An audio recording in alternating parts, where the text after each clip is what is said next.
Viewers, Vivo নিয়ে এসেছে তাদের নতুন একটা smartphone. This is Vivo Y04। বাজারে এসেছে দুটি ভেরিয়েন্টে। আমার হাতে হচ্ছে 4 জিবি 64 জিবি, তবে এটার আরও একটা ভেরিয়েন্ট পাবেন 4 জিবি 128 জিবি। সো চলুন আমরা একটু আনবক্সিং করে দেখি মূলত এই বক্স কন্টেন্টে আমরা কি কি পাচ্ছি। সো প্রথমেই দেখতে পাচ্ছি আমরা স্মার্টফোন। আমরা এই স্মার্টফোনটা অবশ্যই আপনাদেরকে দেখাবো। এছাড়া কি কি রয়েছে একটু দেখি। এখানে একটি আইএমআই স্টিকার রয়েছে। এছাড়া বক্সটি ওপেন করলে পাচ্ছে একটি টিপিইউ সিলিকন ব্যাক কভার, যেটা বরাবর সবসময় থাকে। এছাড়া পাচ্ছি হচ্ছে কিছু ইউজার ম্যানুয়াল গাইড বা কাগজপত্র। এছাড়া পাচ্ছি একটি type A to type C charging cable এবং রয়েছে একটি 15 ওয়াটের চার্জিং অ্যাডাপ্টার, এবং অ্যাডাপ্টারটা বরাবর এরকমই দেখতে হয়। সো দেখতেই পাচ্ছি। এছাড়া পাচ্ছি হচ্ছে একটি সিম ইজেক্টর পিন এবং সর্বশেষ আমাদের স্মার্টফোন। আমরা যদি স্মার্টফোনটা দেখি, স্মার্টফোনটা দেখতে কিন্তু বেশ সুন্দর।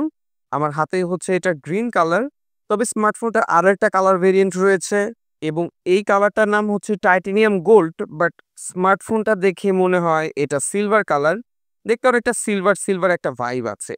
স্মার্টফোনটা বাংলাদেশে দুটি ভেরিয়েন্টে এসেছে। দেখতে পাচ্ছেন 4 জিবি 64 জিবি হচ্ছে 11,999 টাকা এবং 4 জিবি 128 জিবি হচ্ছে 12,999 টাকা। স্মার্টফোনটার ডিসপ্লেতে একটা আইপিএস প্যানেলের ডিসপ্লে অফার করা হয়েছে, যা 90 হার্টজ হাই রিফ্রেশে, এবং পেছনে ক্যামেরা পাচ্ছে হচ্ছে 13 মেগাপিক্সেল, ফ্রন্ট ক্যামেরা হচ্ছে 5 মেগাপিক্সেল, এবং স্পেশালি স্মার্টফোনটার মধ্যে পাবেন হচ্ছে 5500 এমএইচ ব্যাটারি। আরও অনেক কিছু রয়েছে, সবকিছু নিয়ে আমাদের ফুল ভিডিওতে কথা হবে, তাই চ্যানেলটি সাবস্ক্রাইব করতে ভুলবেন না।